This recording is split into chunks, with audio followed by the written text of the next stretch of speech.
ತಾಲೂಕಿನ ಯಲಕ್ಕಪಳ್ಳಿ ಗ್ರಾಮದಲ್ಲಿ ಕತ್ಲಪ್ಪ ತಂದೆ ನಾಗಪ್ಪ ತೆಗಡಿ ಇವರು 3 ಎಕರೆ ಹೊಲದಲ್ಲಿ ಮಾವಿನ ಸಸಿ ನಾಟಿ ಮಾಡಿರ್ತಾರೆ. 14 ವರ್ಷ ಆಯಿತು.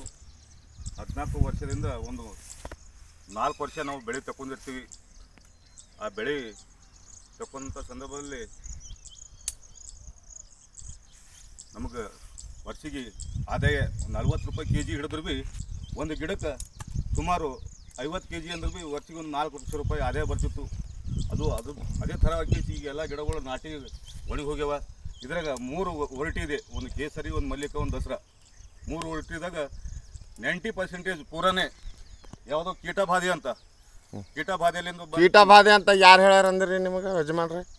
ಕೀಟಬಾಧೆ ಅಂತ ತೋಟಗಾರಿಕೆ ಆಫೀಸರ್ ಬಂದಿದ್ದಾರೆ. ಆಫೀಸರ್ ಬಂದ್ ಕೇಸಿ ಇಲ್ಲಿ ನಮಗೆ ತೋಟಗಾರಿಕೆ ಆಫೀಸರ ಮತ್ತು ನಮ್ಮ ಸಂಬಂಧಪಟ್ಟಂಥ ಗ್ರಾಮ ಲೇಖಕ ಅಧಿಕಾರಿಗಳು ಬಂದ್ ಕೇಸಿ ಇದು ಇನ್ಸ್ಪೆಕ್ಷನ್ ಮಾಡಿದಾಗ ತೋಟಗಾರಿಕೆ ಆಫೀಸರ್ ಅಂದರು ಇದು ಕೀಟಬಾಧೆ.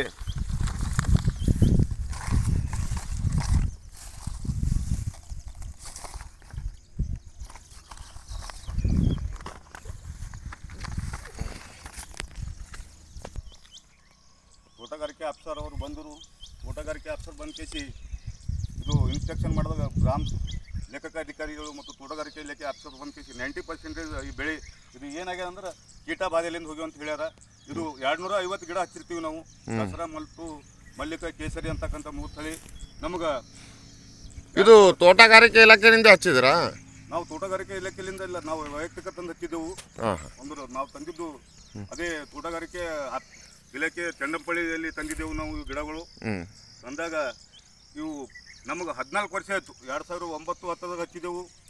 14 ವರ್ಷದಾಗ 4 ವರ್ಷದಿಂದ ಸತತವಾಗಿ ನಾವು ಇದು ವರ್ಷಿಗೆ ಒಂದು 4 ಲಕ್ಷ ರೂಪಾಯಿ ಆದಾಯ ಬರ್ತಿತ್ತು. ಯಾಕಂದ್ರೆ ಒಂದು ಗಿಡಕ್ಕೆ 50 ಕೆ ಜಿ ಸರಿ ಹಿಡಿದಾಗ ಇದು ಕೇಸರಿ, ಮಲ್ಲಿಕ, ದಸರಾ ಇವು 3 ನಮ್ನ ಹೊರಟಿದಾಗ ಒಂದು ಗಿಡಕ್ಕೆ 250 ಗಿಡ ಅಂದ್ರೆ ಇದು ಎಕರೆ 3 ಎಕರೆ ಅದ. ಇದು ವಿಸ್ತರಣೆ 3 ಎಕರೆದಾಗ 250 ಗಿಡ ಕೂಡ್ತೀವಿ. 250 ಗಿಡದಾಗ ನಮ್ಗೆ ಒಂದೊಂದು ಗಿಡಕ್ಕೆ ಸುಮಾರು 50 ಕೆ ಜಿ ಅಂದ್ರೆ 40 ರೂಪಾಯಿ ಕೆ ಜಿ ಹಿಡಿದು 4 ಲಕ್ಷ ರೂಪಾಯಿ ಬರ್ತಿತ್ತು. 40 ರೂಪಾಯಿ ಕೆ ಜಿ ಒಂದು ಗಿಡಕ್ಕೆ ಸುಮಾರು 50 ಕೆ ಜಿ ಹಿಡಿದ್ರೆ ಅಂದ್ರೆ ಈಗ 4 ಲಕ್ಷ ರೂಪಾಯಿ ಬರ್ತಕ್ಕಂಥದ್ದು ಆದಾಯ ಇವತ್ತು ಏನಾಗಿದೆ ಎಲ್ಲ ಕೀಟನಾಶಕ ಬಾಧೆಗಳಿಂದ ಎಲ್ಲ ಒಣಗಿ ಹೋಗ್ಯಾವ. ಅದಕ್ಕೆ ದಯಮಾಡಿ ಸರ್ಕಾರ ಏನಾದ್ರು ಭೀ ಈ ಬಡ ರೈತರಿದ್ದೀವಿ ನಾವು ಯಾಕಂದ್ರೆ ಕೃಷಿ ಕಾರ್ಮಿಕರಿದ್ದೀವಿ. ನಮ್ಗೆ ಇದು ಒಣಗಿ ಎಷ್ಟು ತಿಂಗಳಾಯ್ತು?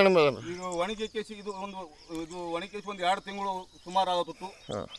ಈಗ ಇದು ಕೀಟ ಬಾಧೆಯಿಂದ ಒಣಗಿದೆ ಅಂತ ಏನಂತ ನಿಮಗೆ ಅಧಿಕಾರಿಗಳು ಕೇಂದ್ರ ಇದು ತೋಟಗಾರಿಕೆ ಆಫೀಸರ್ ಬಂದರು. ತೋಟಗಾರಿಕೆ ಇನ್ಸ್ಪೆಕ್ಷನ್ ಮಾಡಿ 90% ಗಿಡ ಹೋಗಿ ಅಂತ ಕೇಸಿ ಇದು ವರದಿ ಮಾಡ್ಯಾರ ಸರ್ಕಾರಕ್ಕೆ ನೀವು ಸಲ್ಲಿಸ್ರಿ ಅಂತ ಕೇಸಿ.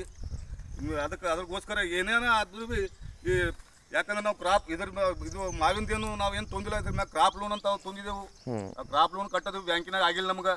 ಈ ಮಾವಿನ ಗಿಡದ ಯಾವ್ಯಾವ ಸವಲತ್ತು ನಾವು ಬ್ಯಾಂಕಿನಿಂದ ಭೀ ತೊಂದಿಲ್ಲ, ಏನಿಲ್ಲ. ದಯಮಾಡಿ ಏನೇ ಆದ್ರೂ ಭೀ ಸರ್ಕಾರ ದಯಮಾಡಿ ಇದಕ್ಕೆ ಈ ಕಡೆ ಗಮನ ಹರಿಸಿ ಬಡ ರೈತರಿಗೆ ಏನಂತ ಸೂಕ್ತವಾದ ಪರಿಹಾರ ಒದಗಿಸ್ಕೊಡ್ಬೇಕಲ್ಲಿ ತಮ್ಮಲ್ಲಿ ವಿನಂತಿ ಮಾಡ್ಕೊಳ್ತಾ ಇದ್ದೀವಿ. ನಮಸ್ಕಾರ. ಕಲಬುರಗಿ ಡಿಸ್ಟಿಕ್ ಚಿಂಚೋಳಿ ತಾಲೂಕಿನ ಯಲಕ್ಕಪಳ್ಳಿ ಗ್ರಾಮದ ರೈತ ಸಂತೋಷ್ ತಂದೆ ಸುಮಾರು ವರ್ಷದಿಂದ ಒಕ್ಕಲ್ತನ ಮಾಡ್ತಾ ಇದ್ದಾರೆ. 3 ಎಕರೆ ಹೊಲದಲ್ಲಿ ಏನಂದ್ರೆ 250 ಗಿಡಗಳು ಹಚ್ಚಿರ್ತಾರೆ ಮಾವಿನ ಗಿಡ. ಅವರು ಮಾವಿನ ಗಿಡ ಹಚ್ಕೇಸಿ 14 ವರ್ಷ ಆಗಿರ್ತಾರೆ. 2009-10ರಲ್ಲಿ ಅವರು 3 ತಳಿಗಳು ಹಚ್ಚಿರ್ತಾರೆ. ಯಾವಂದ್ರೆ ಕೇಸರಿ, ಮಲ್ಲಿಕ, ದಸರಾ ಅಂತ. ಇವರು 3 ತಳಿದಾಗ ತೋಟಗಾರಿಕೆ ಆಫೀಸರ್ ಅವರು ಹೇಳಿದ್ರು ನಮಗೇನಂತ 10 ವರ್ಷದಾಗ ಕಟಿಂಗ್ ಮಾಡಬೇಕು, ಕಟಿಂಗ್ ಮಾಡಿ ಬೆಳಗ್ರಿ 10 ವರ್ಷದ ಮ್ಯಾಗ ತೋರಿ. 14 ವರ್ಷದಿಂದ 4 ವರ್ಷದಿಂದ ನಾವು ಇದು ಬೆಳೆ ಅಂದ್ರೆ 250 ಗಿಡದು ನಮ್ಗೆ ಸುಮಾರು ಅಂದ್ರೆ ಒಂದು ಗಿಡಕ್ಕೆ 50 ಕೆ ಜಿ ಅಂದ್ರೆ ಭೀ ಸುಮಾರು 40 ರೂಪಾಯಿ ಕೆ ಜಿ ಹಿಡಿದ್ರು 4 ಲಕ್ಷ ರೂಪಾಯಿ ಬರ್ತಿತ್ತು ನಮ್ಗೆ. ನಮ್ಮ ರೈತರು ಮನೆಗೆ ಬಂದು ಹೋಗ್ತಿರು. ಅದು 4 ಲಕ್ಷ ರೂಪಾಯಿ ಬರ್ತಕ್ಕಂಥ ಅದೇ ಎಲ್ಲ ಕೀಟಬಾಧೆಗಳಿಂದ ಎಲ್ಲ ಗಿಡಗಳು ಇವತ್ತು ಎಲ್ಲ ಲಾಸ್ ಆಗ್ಯಾವ. ಅದಕ್ಕೆ ಹೆಚ್ಚಿಂದು ಪರಿಹಾರ ಸರ್ಕಾರ ಕೊಡಬೇಕು. ಇದಕ್ಕೆ ಸಂಬಂಧಪಟ್ಟಂಥ ತೋಟಗಾರಿಕೆ ಇಲಾಖೆಗಳು ಮತ್ತು ಸರ್ಕಾರ ಸಿದ್ದರಾಮಯ್ಯ ನಮ್ಮ ಸರ್ಕಾರ ಅಂತ ಹೇಳ್ತಾರೆ. ಬಡವರು ಸರ್ಕಾರ ಏನಿದೆ ಬಡವರು ಬಡವರು ಇವತ್ತು ನಾವು ಏನಿದ್ವಿ ಆತ್ಮಹತ್ಯೆ ಮಾಡ್ಕೊಂತಕ್ಕಂಥ ಪರಿಸ್ಥಿತಿ ಬಂದದ ಇವತ್ತು ನಮಗೆ. ಯಾಕಂದ್ರೆ ಎಲ್ಲ ಗಿಡಗಳು 250 ಗಿಡಗಳಿವೆ 3 ಎಕರೆ ಹೊಲದಲ್ಲಿ. ನಮ್ಮ ಪಾಣಿಯಲ್ಲಿ ಭೀ ಎಂಟ್ರಿ ಇದೆ 3 ಎಕರೆ ಅಂತ ಕೇಸಿ. ಪಾಣಿಯಲ್ಲಿ ಭೀ ಎಂಟ್ರಿ ಇದೆ. ಆ ಪಾಣಿ ಭೀ ತಂದು ತೋರಿಸ್ತೀನಿ ನಿಮ್ಗೆ.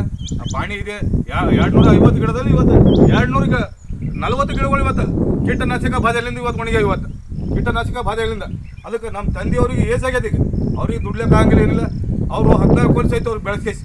ಈಗ ಬೆಳೆಸ್ಕೇಸಿ 14 ವರ್ಷ ಆದ್ಮ್ಯಾಕ ಈಗ ಐನು ಬರ್ತಕ್ಕಂಥ ಫಸಲಲ್ಲಿ ಈ ಕೀಟನಾಶಕ ಬಾಧೆಯಿಂದ ಎಲ್ಲ ಗಿಡಗಳು ಇವತ್ತು ಕೀಟನಾಶಕ ಬಾಧೆಯಿಂದ ಹೋಗ್ಯಾವ. ಇವತ್ತು ಈಗ ನಮ್ಮ ತಂದೆಯವ್ರಿಗೆ ಭೀ ಕೈಲಂಗಿಲ್ಲ, ಏನೂ ಇಲ್ಲ. ಅವರು ಲಕ್ಷಾಂತರ ರೂಪಾಯಿ ಕೃಷ್ಣ ಗ್ರಾಮೀಣ ಬ್ಯಾಂಕಿನಾಗ, USSN ಬ್ಯಾಂಕಿನಾಗ ಅಲ್ಲಿ ಇಲ್ಲಿ ಸಾಲ ಮಾಡ್ಕೇಸಿ ನಾವು ತೊಗೊಂಡ್ಕೇಸಿ ಅಂತ ಮಾಡ್ಕೇಸಿ ಎಲ್ಲ ಬೆಳೆಸಿದ್ರು. ಬೆಳೆಸ್ಕೇಸಿ ಇಲ್ಲೇ ತೋಟದಾಗೆ ಇದಕ್ಕೆ ಮನೆಗೆ ಕಟ್ಕೊಂಡ್ಕೇಸಿ ಇಲ್ಲೇ ಹಗಲ ರಾತ್ರಿ ಇದಕ್ಕೆ ಜೀವನ ಮಾಡ್ತಿದ್ರು. ಇವತ್ತು ಏನದ ಮನೆ ಇಲ್ಲೇ ಅದೇನ್ರಿ ನಿಮ್? ಮನೆ ಬಿ ಇಲ್ಲೇ ನಮ್ಮ ಫಾದರ್ ಇಲ್ಲೇ ಕಟ್ಕೊಂಡು ಇಲ್ಲೇ ವಾಸ ಮಾಡ್ತಾ ಇದ್ದಾರೆ. ರಾತ್ರಿನೂ ಇಲ್ಲೇ ಇರ್ತೀರಾ? ರಾತ್ರಿ ಬಿ ಇಲ್ಲೇ ಇರ್ತಾರೆ. ಅಂತ ಸಂದರ್ಭದಲ್ಲಿ ಇವತ್ತು ಏನಾಗ್ಯದ, ಅವ್ರಿಗೆ ಏಜ್ ಆಗ್ಯದ. ಈಗ ನಮ್ಮ ತಂದೆಯವ್ರಿಗೆ ಈಗ 14 ವರ್ಷ ಬೆಳೆಸ್ಕೇಸಿ ನಮ್ಗೆ ಮಕ್ಕಳು ಕಷ್ಟ ಆಗ್ತದ. ನಮ್ಮ ಮುಂದೆ ಜೀವನ ಮಾಡ್ಬೇಕಾದ್ರೆ ಮಕ್ಕಳು ಕಷ್ಟ ಆಗ್ತದ.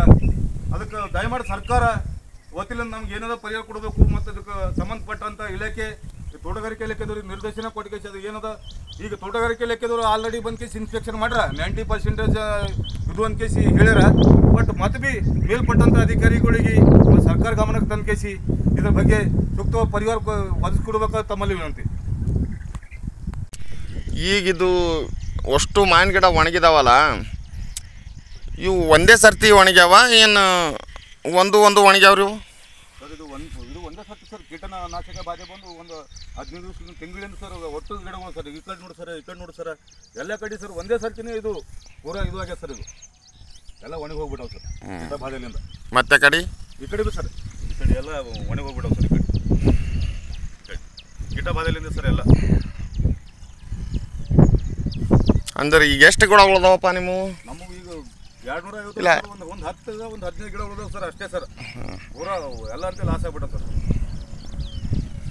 ಅವಕ್ಕೆ ಬಿ ಮತ್ತು ಪ್ರತಿಯೊಂದಕ್ಕೆ ಇವು ಬಿ ಕೀಟ ಬಾಧೆಗಳು ಹಚ್ಚವು ಸರ್. ಇವು ಬಿ ಇದ್ದಂಥ ಗಿಡಗಳಿಗೆ ಬಿ ಕೀಟ ಬಾಧೆ ಆಗ್ಯಾವ ಸರ್. ನಮ್ಗೆ ಇವುಗಳಿಂದ ನಾವು ಬದುಕ್ತಾ ಇರ್ತಿದ್ದೀವಿ. ಗಿಡಗಳು ಮಾತ್ರ ಪೂರ ಆಗ್ಯಾವ. ಮಕ್ಕಳು ಮರಗಳಿಗೆ ನಾ ಹೆಂಗೆ ಸಲ್ಕೋಬೇಕು ಹೆಂಗಿಲ್ಲ, ಈಗ ಭಾಳ ಪರೇಶಾನಾಗಿದ್ದೀನಿ. ಏನಾದ್ರು ಸೌಲಭ್ಯ ನಮಗೆ ಪರಿಹಾರ ಕೊಟ್ರೆ ಭಾಳ ಸಂತೋಷ ಆಗ್ತದೆ. ಇಲ್ಲ ನಾವು ಉರುಳು ಹಾಕೊಂಡು ಕಾಯ ಪಾಳಿ ಅದು ನೋಡ್ರಿ ಸರ್.